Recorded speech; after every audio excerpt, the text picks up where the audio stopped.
I got the idea from this to be like, okay, so many people do give up on their health goals in particular around this time because they're very frustrated by the process. But a lot of that has to do with the fact that they didn't have a good system. So I'm going to show you some things today on how to either get on track or stay on track. Right. Okay. As long as I can move my hello. There we are. Oh, okay. But first, okay, I would like to do a territorial acknowledgement. So good evening. Before we begin this class, I would like to acknowledge and appreciate the traditional territory of the Tsawwassen and Musqueam First Nations where I work, live, and play. I live in Tsawwassen, very happily so, and it is indeed a beautiful area. I express gratitude to the Coast Salish community and all of the Hunkuminum speaking people who have been stewards of this land since time immemorial. I would also like to offer my respect to all of the elders who have gone before us and First Nations people who are with us today. So who am I and why did I decide to make some changes? So we're always changing, it is true, but I do have a background in this. So again, my name is Christy Abel and I am here to help. I have a master's degree in counseling psychology and I've been a practicing school counselor since 2009. Currently, I'm about to change careers. I have given notice at my work and I will be, as of September, I will be launching Rethink Sex Education, Inc., which is going to revolutionize how sexual health education is taught in schools. And I'm doing a grad certificate at U of A, in my spare time. I'm the mom of two fabulous feminist boys with my partner, Ben.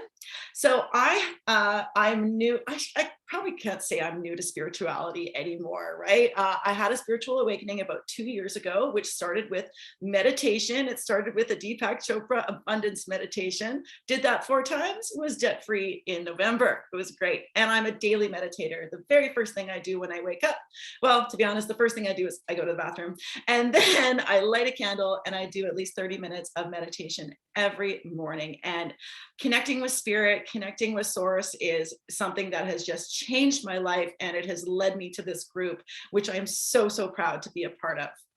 My spirit feels free outside. I enjoy running, although I took a break. I was training for a marathon. I decided to stop because of school. I didn't have time, and I have not really gone back to it, but I do plan on running another half this summer. I love skiing, tennis, horseback riding on the trails. Also, I love coaching. Okay, I have done sports coaching. I have done, I do this kind of coaching, right? And I also love being coached. I seek guidance from multiple sources. And I'm very excited to have a meeting with Tara Diana next week because I'm not particularly at a crossroads, but I would like some direction from spirit.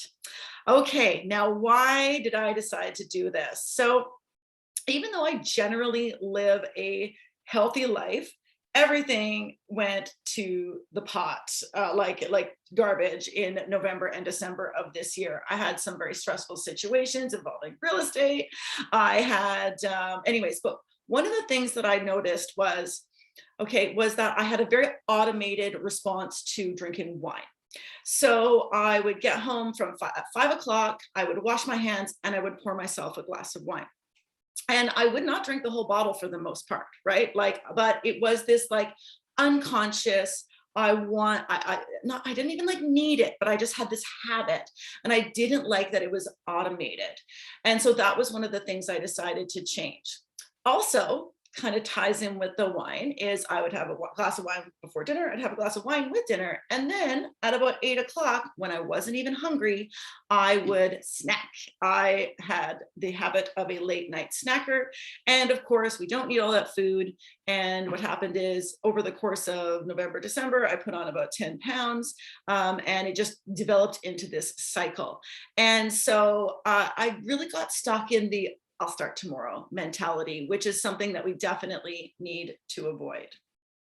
Okay, so this is everything that I've pulled from a couple of metaphysical authors, and then also from my coach currently right now is Tony Robbins, and most of you will have heard of him. He's somewhat of a crazy man, but he does get results, and I just feel like I'm ready for that kind of thing now. So this comes from Louise Hay. And I wanted to set the tone with setting it with her. Okay, so all change has to come from within ourselves. Yes, we do have things that are imposed on us in life, but real change comes from within. And we have all these abilities to change in our lives by taking responsibility for them, right? My kids are talking and they know they're not supposed to be. So we must go within to find the power to save ourselves. And the beautiful thing is that we can change our experiences if we don't care for them, right? There's a transitional period, and a lot of people undervalue it or don't understand what it's about. And it's a really difficult part. And the transitional period is often where people quit, where they stop making those changes because they're not coming fast enough, or they feel like they're not making any progress, right? And so what I'm going to show you today is how to make little changes to keep moving in the direction that you want to go. Okay, so that transitional period is when we're moving between the old and the new. So this is a time when you're releasing old beliefs and old habits, and we have to begin to learn. And we don't learn without practicing and then living the things that we are working on. Okay, now there's a lot of vacillation that's going to happen in between the old and the new. Okay, and this is an uncomfortable place for a lot of people. However, if you're moving in the right direction, you might go, sweet, this is really, really good. But it's not like a straight shot up, right? So this can be a time when we get angry or frustrated, right? We need to remember learning takes time. You did not learn to drive in one day. And if you did, you're probably not super great at it, right? Or even if you go back to school, right, to learn a new skill, or learning how to cook something new, right? Sometimes it takes time. And then we can become strong in that new belief or skill, right? And we're just not settled in the new habit yet. So consider this period of time between where you are and where you want to be as practice. And we need to be patient with ourselves like we would with a child or with a pet, right? When we're training and practicing something. It's very important that you build yourself up, not beat yourself up. We're all going to take what we are. So what we're going to do is we're going to take what we already do and alter it a bit. And then we're going to alter the way we think just a little bit, and then do that over and over and over and over, because repetition of skills and learning is what starts to ingrain it and make change. So, but first, we have to look around and see what's there first before we can change.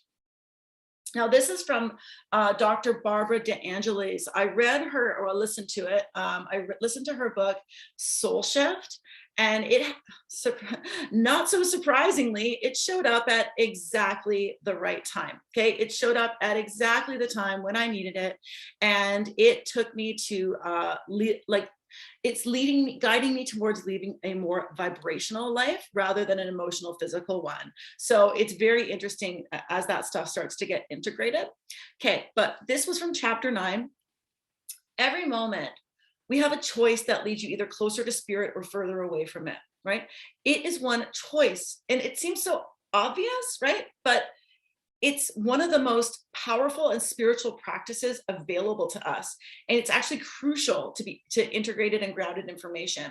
So it's basic. When you're making choices, you are saying, I'm going to be the creator and shape my reality. And of course, we make hundreds, even thousands of choices every day. And of course, some of those are behavioral, and that's actually what we're going to look at mostly. My role in the Spirit Essence Academy, which again, I am so proud and honored to be a part of, is for the physical body, okay? And I will present some solutions for the physical body throughout this and at the end, right? So as I am a spiritual person, I am not a medium yet. That is definitely in my future, I know. But for now, I represent how to have a healthy body and mind, because I'm a counselor, so I actually do pop on and talk about mental health as well. So behavioral things that we choose what we eat, we choose where we go, we choose who we call, right? These are all things that we do every day. So when we choose, we become the creator of our universe. And it's very interesting because even when you don't think you're making choices, you still are. Because for every choice you make, there's always another option. So for example, you know that eating a donut won't help you reach your goal of feeling healthier, but you choose to eat it anyways. You have made a choice to eat it, right? You didn't make the choice to feel healthier. You made the choice to feel unhealthier, because cognitively, we know that donuts are not good for us, right? We know. And some people, I'm not a donut person, right? I'm an ice cream kind of gal, but, right? But you have to understand, like, awareness is one of it's the first step to making any type of change. So it looks like you're doing nothing when you're not making a choice, but you're also not making the choice to change, right? So not choosing is a choice. And so of course it has consequences, just like making a choice. So what we must do is shift from noticing to consciously choosing. So it's not just enough to notice that you're stuck. A lot of people know they're stuck, right? Whether it's with your career, with your relationship, with your home, it doesn't really matter, right? If you feel stuck, noticing it is the first step, but you have to make the choice to get unstuck. Okay, so how are we going to do this? The majority of the presentation is this. Okay, so you have to first decide what you really want, right? So I'm going to focus on overeating, smoking, and drinking, right? If you have other habits or anything else that you want to change, you can apply these to that, all right? So decide what you really want. Well, you say, I want to quit smoking. How about instead reframing it, I want to be free of dependency. There's a language shift. Our language matters. What we choose to focus on matters. So what would I want to make conscious choices around alcohol? That was my jam. I was like, I want to consciously choose. I don't want this to be automatic. I would actually like to tell you that I have cut my alcohol consumption in half. And one of the ways that I've done that, and this was help from my friend Marty, she said, ask yourself whether this is a drinking situation or not a drinking situation. Well, normally a month ago, I would have had 2 glasses of wine before doing this presentation, thinking that's okay. And guess what? It's not a drinking situation for me. Driving my kid to soccer, grocery shopping, those are not drinking situations, but they were 2 months ago. So it's very interesting to make that move, right? And once I make it through what I call like the witching hour, which is getting home from work and having dinner, because I mean, wine, come on, it's so good with food, right? So, but I just bypassed it. Bubbly Waters and I have become real good friends. What do you want? Do you want to feel healthy and vital? Do you want vitality? Okay, so this would want to be around food, right? And then I threw this one in because who doesn't want to have satisfying bowel movements? And we know that if we don't eat enough fiber, well, that ain't going to happen. Okay, so what we want to do is define a compelling future, because whatever you focus on, you move towards. Sorry, one thing I want to mention right now, I do have some activities right now. This will stay in the group, and I will send the recording to the people who signed up. But if you have a couple of pieces of paper, we won't do them all together, but I want to guide you through a few activities that really helped me. So number 1, don't focus on what you don't want, right? So we want to say, a lot of people say, I want to lose 10 pounds, right? But you don't really want to lose 10 pounds. 10 pounds of what, right? You want to lose 10 pounds of fat. You don't want to lose muscle. You don't want to lose water. You don't want to lose hair, right? Typically. So you need to change your language. Now, I'm a big law of attraction kind of gal. I really am. And I'm a big manifester. I literally just manifested 30 grand in 30 days doing this other program. Maybe I'll share about that at a different time. It wasn't all cash, don't get too excited, but it's certainly cemented my certainty in the power of the universe to do this. It was amazing, but I was very focused on it, right? I was actually a little sad when I finished today, but I actually manifested everything, like it all came like last week. So amazing. So we need to change our language. Our thoughts and our language matters, okay? And there's a way to reframe anything, right? Quick example. So my partner, Ben, he's supportive of me and my spiritual journey. However, it's not his jam right now. However, I did notice that he has a lot of negative things about money, right? So for his birthday, we would normally go out, but he said he said going out was too expensive. I don't know. I don't think I was going to pay. I don't know, whatever. But so he kept saying things like, I don't, it's too expensive. And I said, but he spent $100 on 2 bottles of wine and 2 steaks, right? I said, we need to shift your language around it to say, isn't it amazing that we have so much abundance that we can have $50 steaks? I've never had a $50 steak before. Was it worth it? Not sure. But it was still, and he also wanted to try out his new barbecue. However, the wine was also delicious, right? It was a Saturday night and it was a drinking situation. Okay. So anyways, and now he's starting to come around, right? Because I said, if you keep talking like you're broke, you're going to stay broke, right? We need to start talking about abundance and flow and all that kind of stuff. I mean, 30 grand, 30 days. Anyways, now repetition is what created that whatever challenge you've got going on, whether it is smoking or drinking or eating poorly or whatever. So repetition in the other direction is actually the solution. Okay, so focus on where you want to go rather than what you fear. Second, which are called secondary gains. Okay, we're going to talk about secondary gains a little bit later. You want to consistently focus on the good. So instead of saying, I want to lose 10 pounds, say, I want to be healthy and vital, right? I want to feel energetic. I want to sleep really well at night. I want all of these things, right?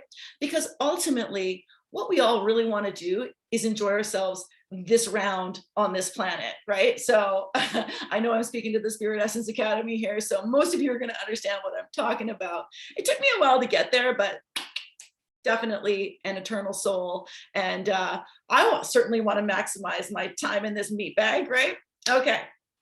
So you don't want to actually lose anything. You want to gain vitality, health, energy. So you need to start by defining what your target is, but don't make it about loss, right? Don't say like lose 10 pounds.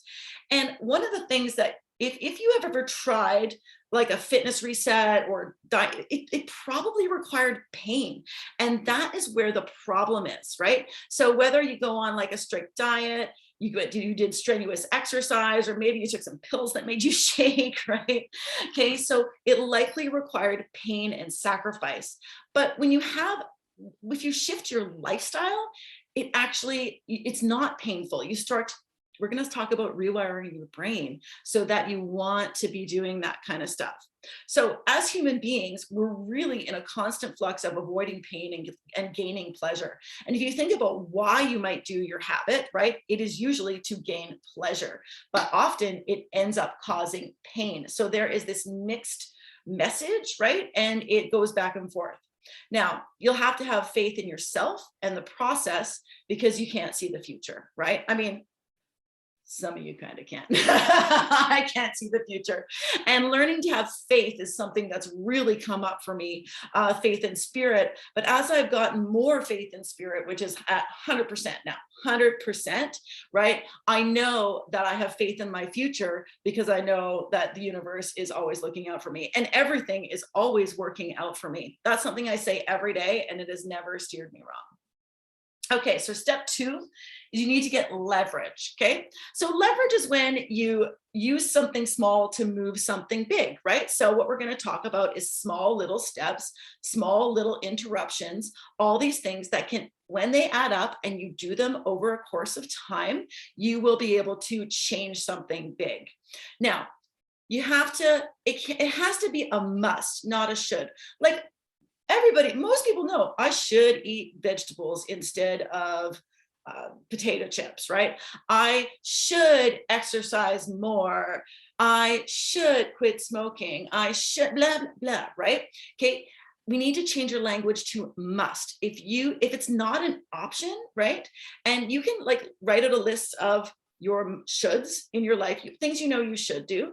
And then there's things that you must do, right? So for some people, they must make their bed in the morning. That's me. It just drives me crazy, but it's not, right? Right. So that's a must. I must take care of my kids, right? There's a whole bunch of things that we must do in our lives, right? So, but then there's things that we should, and we tend to should all over ourselves when, because shoulds, I feel like should is the most dangerous word in the English language because often it's full of like guilt and shame, but also it's like it's a judgy thing. It's like, I don't do that, I should do it, right? So anyways, we want to eliminate shoulds and turn them into musts.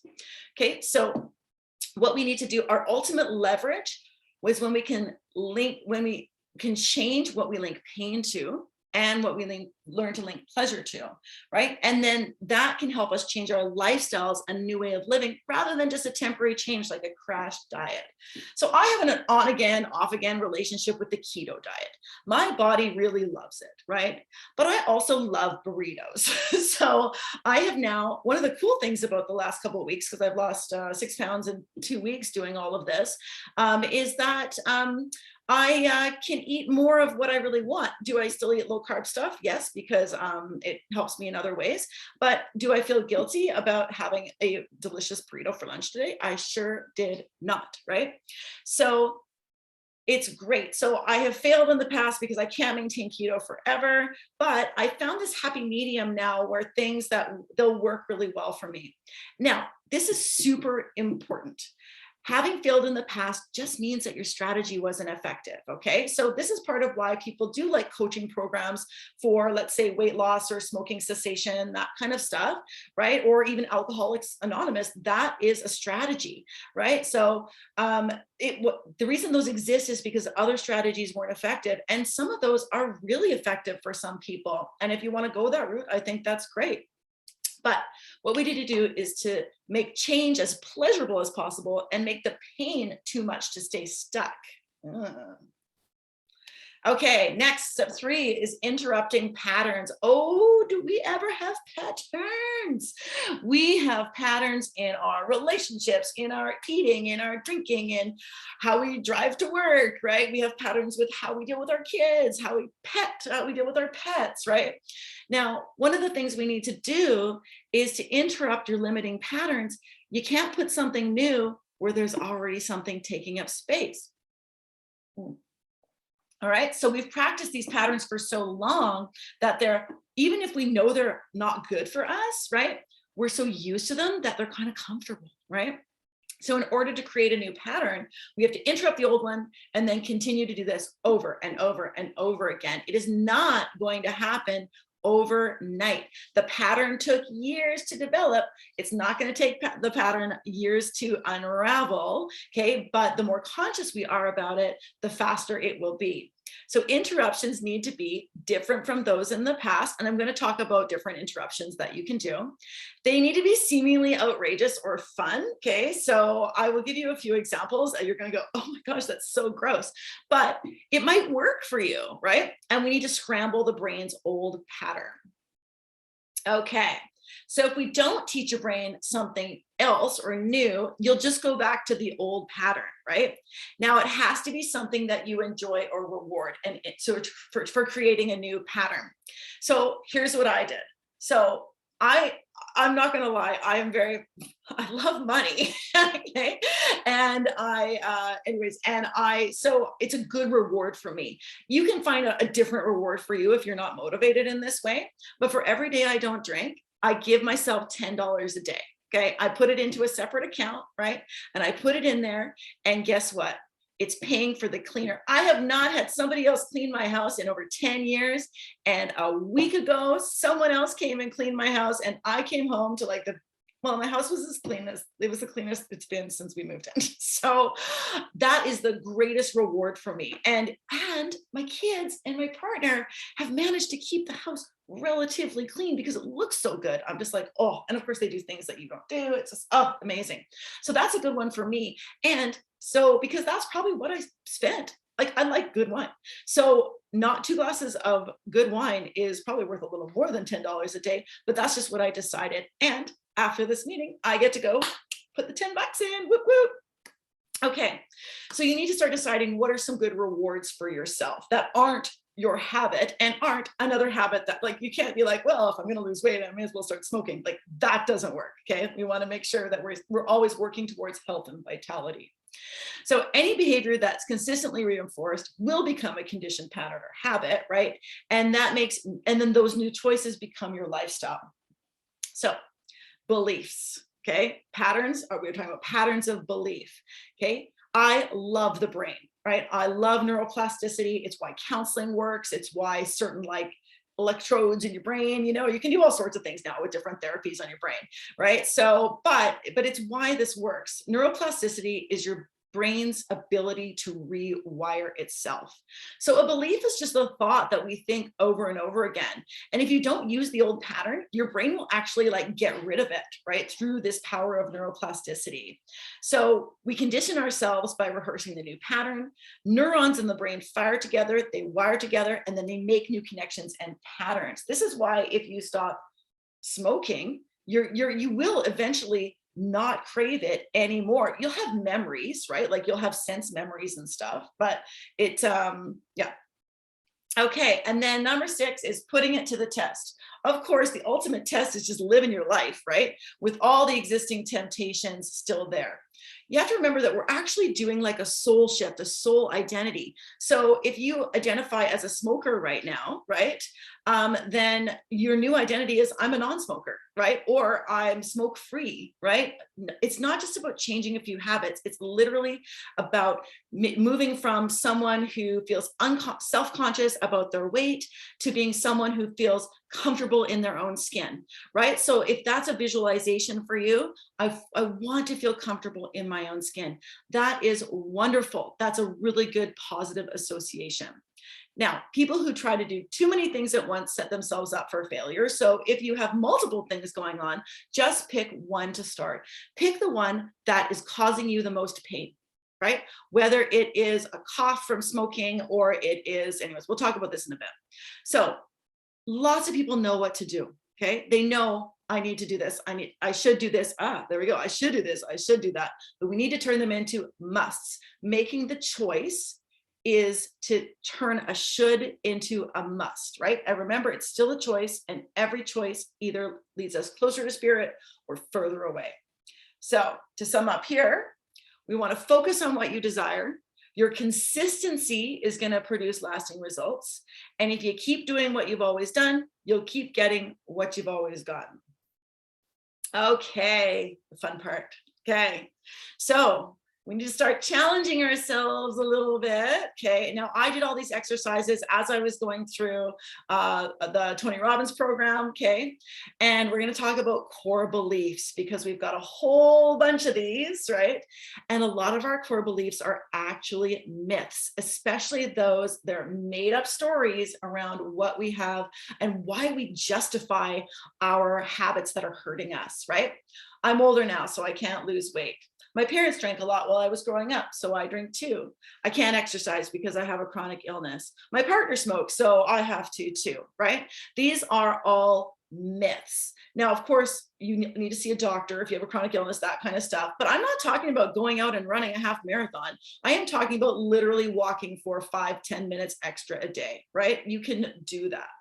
So one of the first things we need to facilitate change is up level our standards. We are all grow up with certain standards, right? So, and then certain things are acceptable in some families and not in others, right? So and it just, a variety of things, right? If you grew up in a household where you ate fast food every day, that is going to be a standard, right? If you grow up with parents who smoked, that could be a standard, right? Anyways, you get my point. The first thing you need to do is decide that you're going to raise your standard of what's acceptable, right? Based on where you are now, right? Like things like poor eating habits and a sedentary lifestyle, they can be unlearned, right? And these myths control our lives a lot for the most part. So we have to bust those myths.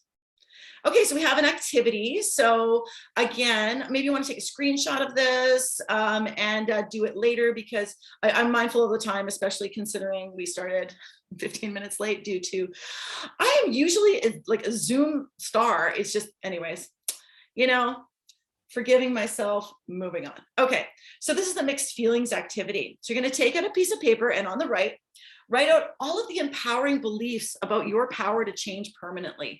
And when I did this, I was able to list about 5 different things, right? And these were 2 of these. These were 2 of mine, but you can tailor it to yourself. So it's like, I know that if I put my mind to something, I can do it, right? I've certainly done it before in lots of areas of my life. I mean, I'm working on my 4th degree at university, right? But why can't I apply that to food and wine? I also know that if I eat less junk, I'll feel better. That's an empowering thing, right, for me. So try to think of something there. On the left, we're going to write about the mixed emotions that you have about it. Well, you know, my excuses, okay? On the left, you're going to write excuses. Well, my metabolism is slow. Oh, you know, I inherited my body from my mother. I've never done this before. I don't have time to exercise. Any excuses that you have, right?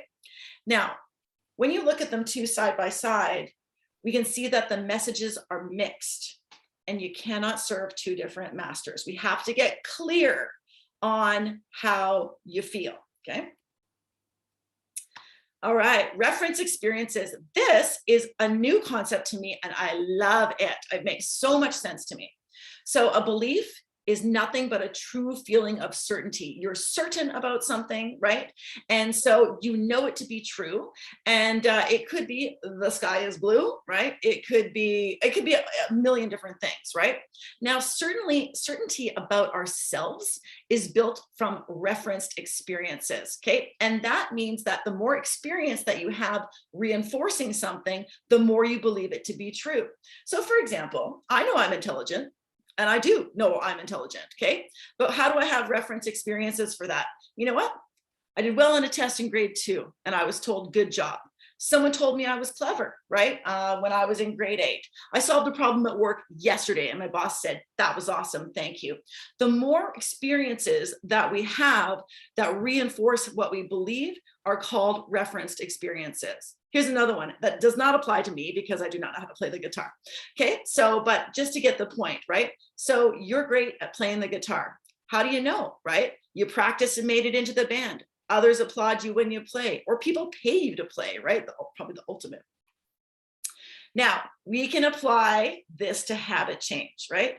The past does not equal the future. So many people get stuck because they're like, I've never succeeded in the past, right? I can't do it. I can't do it. I blah, blah, blah. Of course you can, right? What you choose to do today changes today and then tomorrow and the next day and the next day. So don't tell yourself lies about what you can and can't do. So another way to do this is seeing other people succeed, right? It can help build certainty. So you can actually do referenced experiences through other people. Well, if she can do it, so can I, right?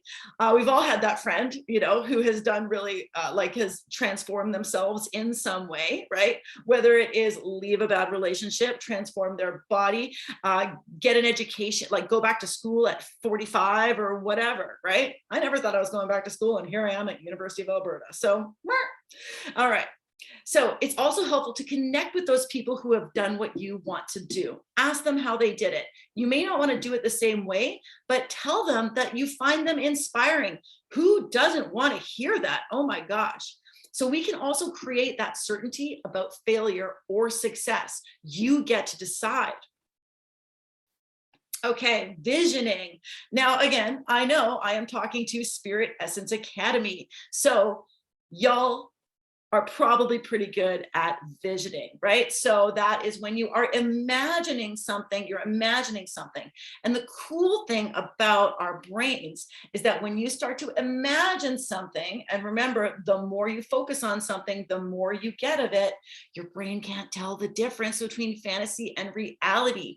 The same thing happens when we're dreaming. If you've ever woken up from a nightmare, right? And you're like, your heart is racing and you're trembling a little bit. And you're whoa, and you get this shock and you're like, wow, was that really real? Your body's physiological response is the same as if it was actually happening. And the same happens for sexy dreams, by the way, right? So anyways, when you vision, especially the ideal of what you want, get a sense of what you look like, what clothes are you wearing, how does your breathing feel, right? Like, how does it breathe? Like, yeah. So you're going to be proving to yourself that you're someone different today. So you want to sit down. Now, I'm a huge visioner, right? So I do a manifestation board every January. And I just finished mine. And guess what was on there? Get it cleaner And it happened all because I chose to cut down on the wine, reward myself, and then get my vision. I've got all sorts of things on there for this year, and it's exciting. So I would encourage you to do that. It's, anyways. So you want to create this vision. If you're not a visual person, which some people aren't, right? You want to create that feeling about what you want to achieve. So if you're a smoker and you got a cough, can you imagine taking in this beautiful, clear breath with no coughing, with just filling your lungs with delicious, clean air and feeling how that changes you, right? The next one I have a personal experience with.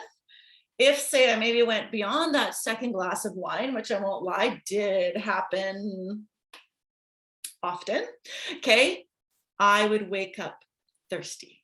I wake up in the morning, I do my little routine, right? So I think that was in the other one that I was doing. Anyways, my little routine, I meditate every single morning.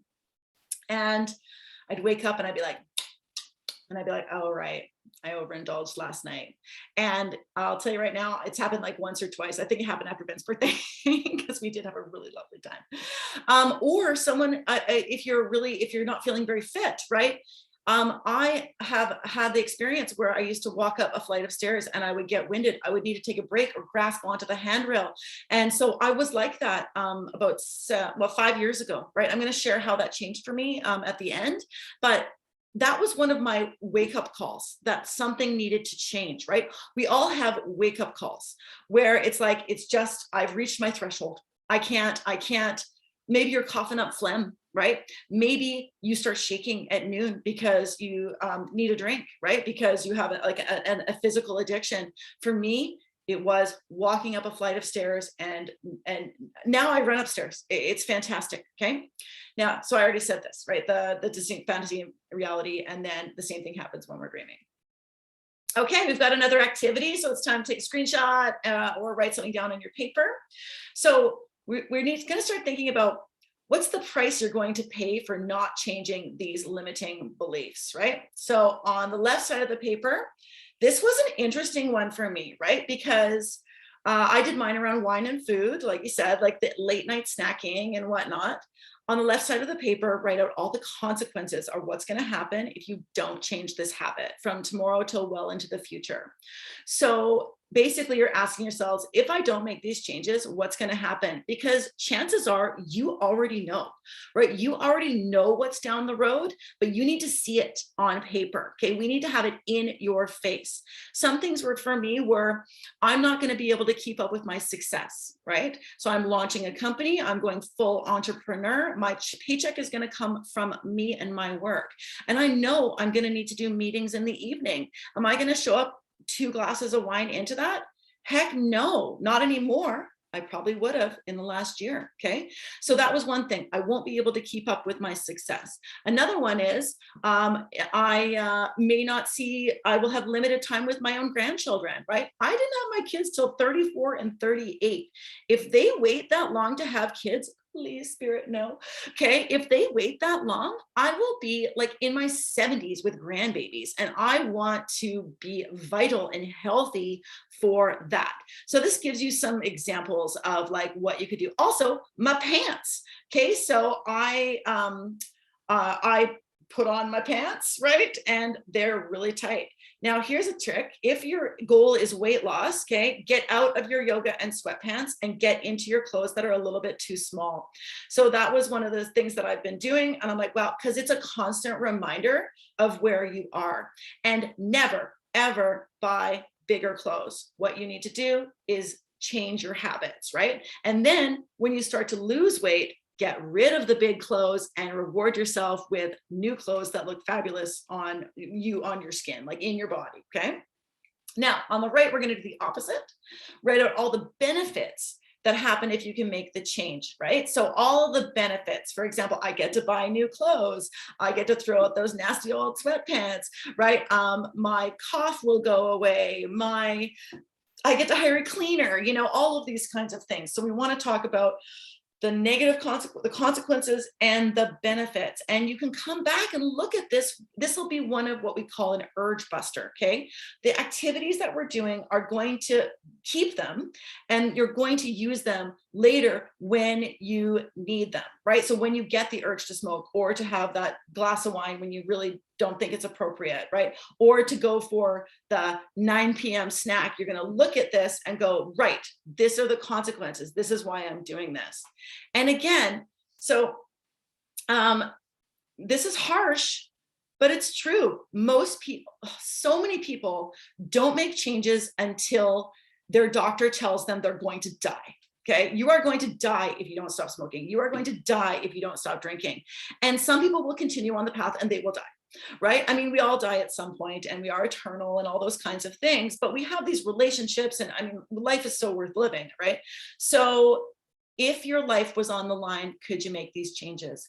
And so why would you wait until you get that note from your doctor, right?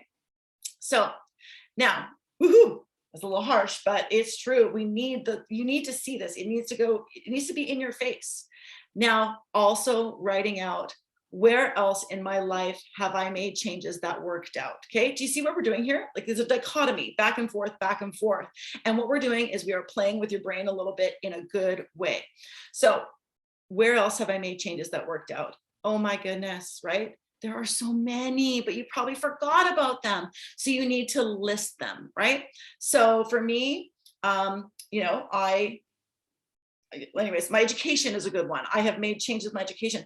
I'm leaving my, so here's, actually, I do know this is going to work out, but I'm leaving my extremely stable job in the school system to go full entrepreneur in September, right? I know that's going to work out. It is going to reward me. It's going to be quite a ride, but I know that it's going to work out, and I'll be able to look back on it and go, damn, did I ever make a difference? Anyways, so think about it. What have I done before, right? Have I quit something? Have I left a relationship? I mean, I've been divorced, and that worked out, right? We're still good friends. I actually just wrote him and his wife a note of appreciation for their just being such wonderful co-parents with me. I gave that to them today. And so you have to start thinking, also list ways where you've done this successfully, right? So that's really important. And always remember, no problem is permanent. Nothing, right? Problems are actually a sign that you are alive. If you don't have any problems, you're probably in the grave. So think of your problems as not permanent, and also a sign that you are alive, right? But we can break through them by questioning our limiting beliefs. Okay, now, it's going to be a little longer than an hour, but I hope you find it valuable. I hope you're finding what I'm saying valuable and useful. Okay, so how do we change our behaviors? Okay, we need to interrupt. Okay, interrupt the pattern of urges, whatever it is, whether it's to eat, right? Whether it is to smoke, whether it is to drink. We need to break that neurological pathway. And remember, those neurons that fire together, wire together, if we don't use them, we lose them. And that's what we want in this case. So often these things come out when we get stressed, right? So you want to reach for something else that's healthier other than the habit. So now you're going to have this list, right? You're going to create is that on this slide? I think it's next, actually. So one of the best things we can do is distract ourselves. Have you ever been like, I don't know, lying on the couch and you're like, I could eat some ice cream. And then your friend calls you and you talk for an hour and then there's no more ice cream. I'm like, oh, I guess that was it, right? Or you are like, I just need a cigarette, right? But then if your boss was to come in and say, I need you right now, you'd be like, okay. And you would forget about the cigarette, at least for a little while, right? So we can stop the patterns by noticing even the most minute progress towards your goal, right? So what you want to become aware of is when you reach for your habit, why you reached your habit, and how you reach for your habit, right? So you can track these things, right? One of the things that I did was I got a food, counter. It goes with my Garmin anyways. And so they're connected. And and it tells me, and I put in my food. I did this for like 3 or 4 days and I haven't done it since, because when you have to write it down and be honest and get the data, I mean, I'm pretty data driven, and so that works for me. But things like writing down where you're eating, or when you're smoking, or when you're reaching for a drink, right? Really important, because then you're like creating this awareness around why you do things. And so the more aware you are of it, it then starts to break the pattern. Now let's talk about secondary rewards, because they're likely a huge part of why you started down this path in the first place. So I used to work in restaurants, right, for a very long time, up till I was 25, right? But like age 15 to 25, I worked in restaurants. And if you were a server, in order to get a drink, in order to get a break, you had to have a cigarette in your hand, right? If you just took a 5-minute break, your boss was like, why aren't you out there? And I'm like, because so it was basically a reward. You could only take a break if you had a cigarette. So that's just an example of a secondary reward. Another one, and I never thought about this, but it's very true. Like, some people stay overweight so that men don't harass them right on the street. They leave them alone. They let them, like, you're allowed to hide yourself so that you don't have to deal with jerks, right? Or maybe your friends are drinkers, right? I mean, I'm in a wine club. I like all these kinds of things, right? I'm still going to go to wine club. It's because that is a drinking situation, right? But are you drinking because your buddies all go for beers after work every time, right? Like, there's a reward because you get the connection with your friends, but the alcohol's there at the same time. So you want to start identifying, where is my other reward here? Oh, my partner loves to smoke weed. And so I'm going to too, right? Like, now again, I don't have judgment about any of this stuff, right? But if you want to change, we need to start identifying secondary gains and secondary rewards. Okay, so again, awareness is progress, right? So now if you're aware of what's going on, you cannot be unconscious anymore. And of course, as spiritual beings, our goal is to be conscious, right? Consciously aware. And then we can start to control what's going on. You want to catch yourself doing things right. So set a goal for yourself tomorrow. And it's super simple. Drink 1 more glass of water than you usually would. Maybe make your step goals for the day. Did you make one different choice? Did you smoke 1 less cigarette? Let's say you're smoking a pack a day. I think there's 20 in there. If you smoke 19 tomorrow, that's progress. Because guess what? The next day, 18. And then in 20 days, interesting, right? Or did I log my food intake onto my app, right? So if you give yourself one little victory every single day, your brain is going to start to change in the direction that you want it to go. Okay, changing your focus, being the conscious creator of your life. Okay, here is your menu. Okay, you want to create a whole list of things that you can reward yourself with that aren't your habit. So for me, I'm a skier, I'm a horseback rider, I love tennis, and all these things they're not cheap, right? But I reward myself with them that aren't my habit. Even like hugging your kids or whatever it is. It doesn't have to cost money. It could be that you want to buy really fancy sparkly water, right? Or it doesn't matter, right? So what could you do instead? That's really, really important. So we want to create that menu that helps interrupt the pattern. Okay. And it's going to be individual for everybody, but this is another screenshot one. Okay. Another homework piece is to create a menu of things that you love to do that aren't your pattern. It could be, one of my little things right now I'm watching is Queer Eye. I love that show. It combines so many of my favorite things. I love transformation, right? Like I love RuPaul's Drag Race. I like the Next in Fashion. I like all these shows that show like before and afters and stuff. I'm super keen on that. And it's like the ultimate before and after, right? Because and they do a lot with changing people's habits and their perceptions about themselves. Anyways, that's one of my rewards at the end of the night, right? And I'm just like, I just want to chill. I just want to chill.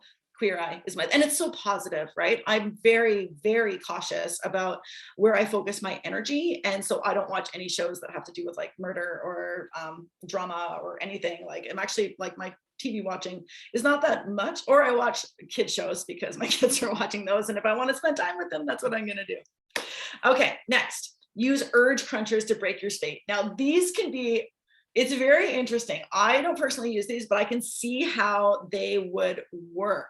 So we want to get super gross, okay? So when you're like taking out the chips, envision dipping them in wet dog food or something disgusting, right? If you want to go for a beer, right? Envision adding milk to it, right? We want to get that sensory perception of disgust, right? You want to actually, you can actually train. We're not going to do that today, but you can actually train yourself to be repulsed by the things that you used to love. It's pretty amazing, right? Another one. So if you're a smoker, instead of sucking in cigarette smoke, right? Imagine you're sucking exhaust from a diesel engine. You're like putting your mouth right around the diesel pipe as, you know, anyways, you'll start to get some very negative associations, right? A super easy one.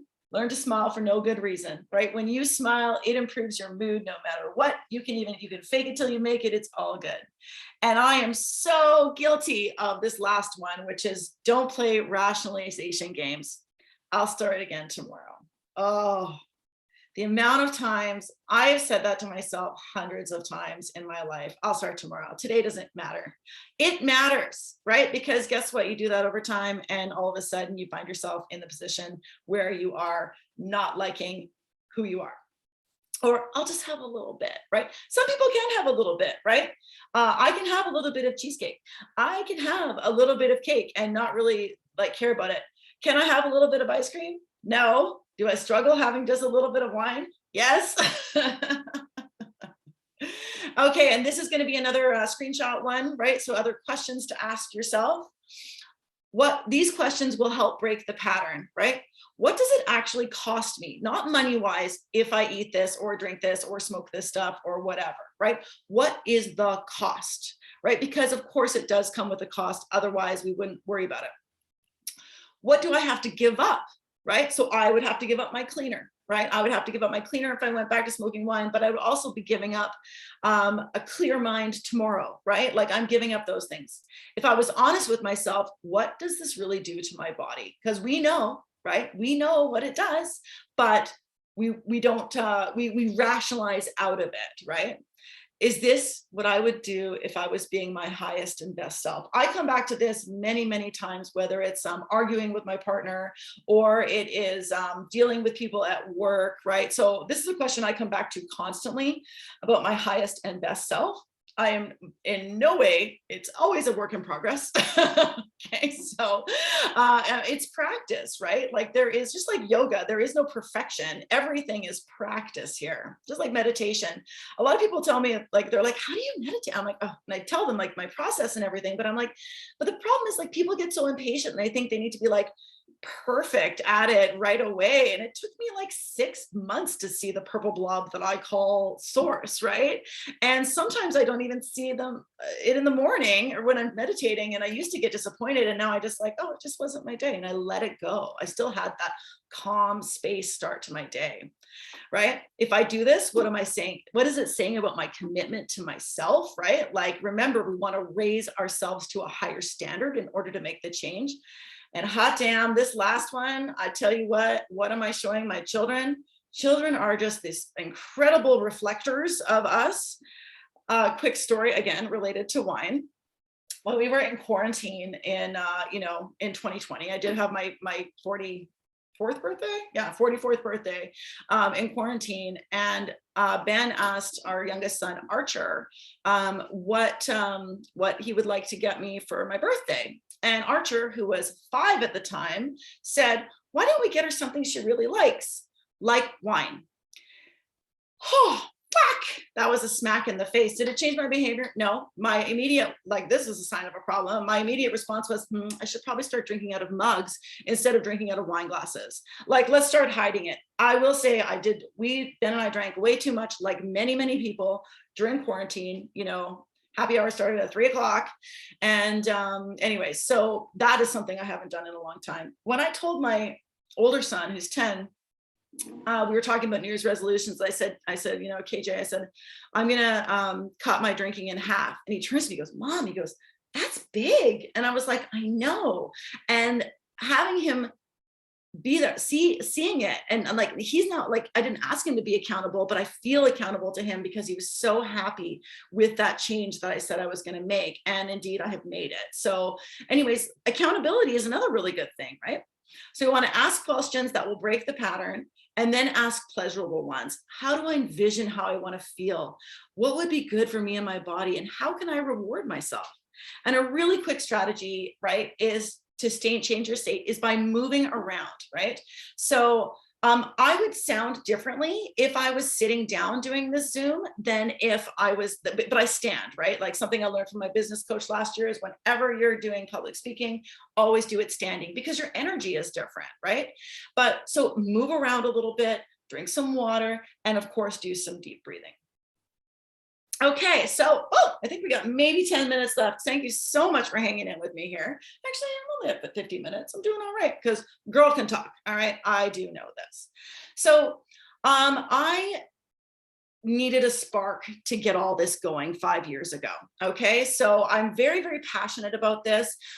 You don't have to be, but it's my vision is to share the things that worked for me. And this is something that got me off the couch and back into being an active, vibrant person. So I'm going to talk about something called cellular activation. Okay. So I had my babies at 34. And then I had a divorce. So I had one baby at 34, and then I had a divorce 2 years later. And then I met my current partner. And then 2 years later, we had a baby together. So I was 38 when I had Archer, not a spring chicken. And I'm not going to lie, it was different even than having it at 34.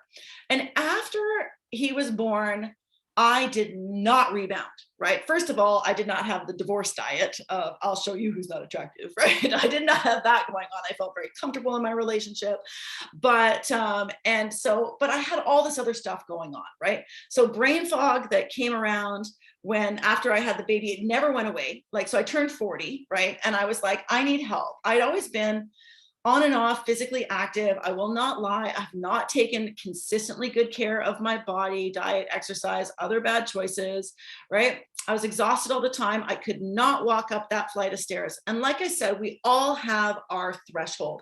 And that was it for me. I was cranky with the kids. I barely exercised. When I did, I was in all this pain afterwards. So I was not happy, right? And I didn't rebound. I had these creaky joints. I had aches and pains all over my body, and I was not sleeping well, right? It was just, terrible. I was taking like some pretty hardcore sleeping medications just to fall asleep. And I had been a runner on and off in my life, running 10Ks and stuff like that. But my knees throbbed at night. Like if you've ever had the experience of your knees being so pain, like you have to sleep with a pillow between them, that was me. So my friend was like, hey, you want to try this? And I was like, meh. And I was super skeptical, right? Like I said no for 2 years. I was like, nope, I'm fine. And then finally one day on a play date, I was like, fine, I'll give this a go. So it worked. So after saying yes, okay, that brain fog cleared out my energy. So my process was like energy wise, I felt this kind of surge of energy after about 2 weeks. And then after about a month, that brain fog cleared up. All of a sudden I was remembering things again. I didn't have to write every flipping thing down so I wouldn't forget it. My mood improved. I started being like, okay, like I'm making jokes with my friends, particularly with my kids. I was enjoying them a lot more, right? I was sleeping solidly. So this is another story, but I recently had to go off for 2 weeks, and the first thing that went, and for like a procedure, and the thing that went first was my sleep. I could not believe how poor it was. Like, it took like 3 days, and all of a sudden I was waking up like 2-3 times a night and not being able to go back to sleep, which then led to this vicious cycle of feeling like garbage the next day, right? But then anyways, once I got back on, it all got better, right? Like once I started taking these again. So my exercise recovery got cut in half. I lost 20 pounds in 3 months, and I didn't really, it was mostly because I was just so much more active, right? Like I was not stuck to the couch anymore. My joint pain disappeared after like 2 weeks. And then I started running again, right? And so I've now run several 10Ks. I've run 2 half marathons since. I am going to do another half marathon this summer. And no word of a lie, I feel better and more vital and healthy than I did at 25. Okay, so what is it? Oh, I didn't make the title purple, man. Anyways, I'm a systematic kind of gal. Okay, so most people understand what supplements are, right?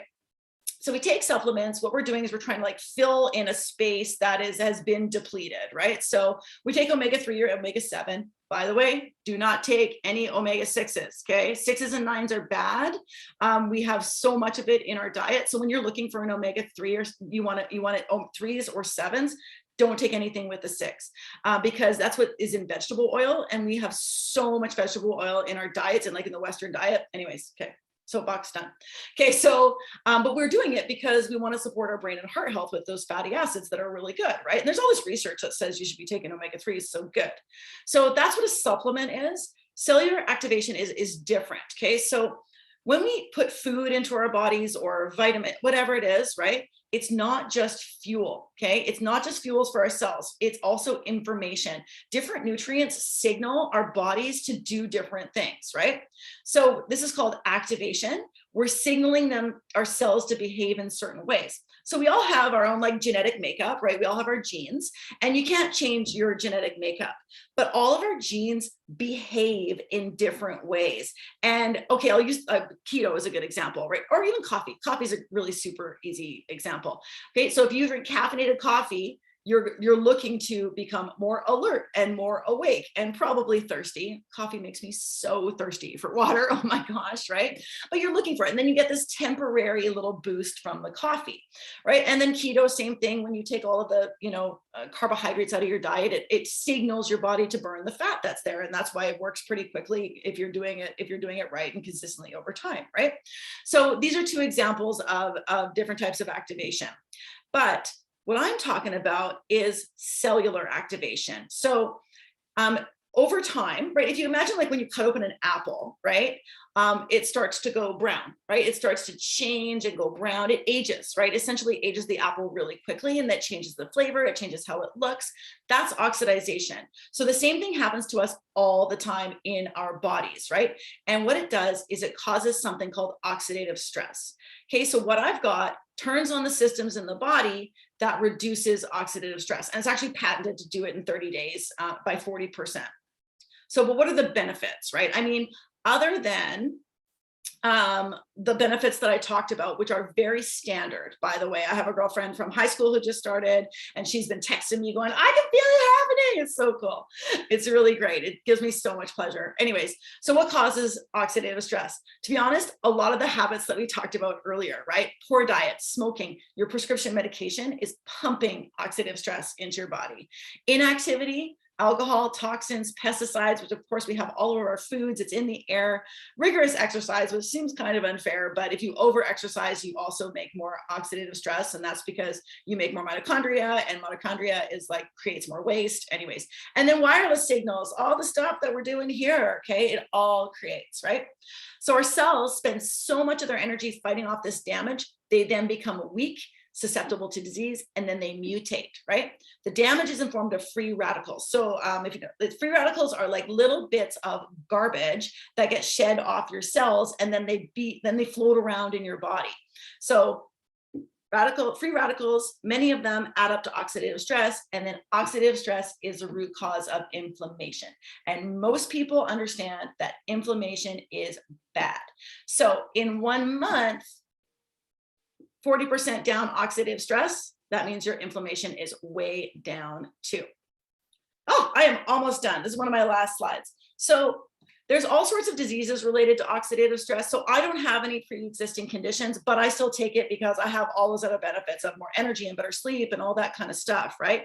But take a look at this. There are over 200 diseases that oxidative stress is the root. And if you or anybody that you know has anything, and I'm especially passionate about helping people who have autoimmune disorders, okay, because they get told there's nothing they can do other than go on very restrictive diets. There's a whole bunch of things, and I can put you in touch with people who are finding great success with this, right? So anything neurological, anyways, I am not allowed to say that my product like cures or prevents or does anything, but what I can just connect the dots to all these things, right? So product is is patented to reduce oxidative stress by 40%, and then is actually 70% after 3 months.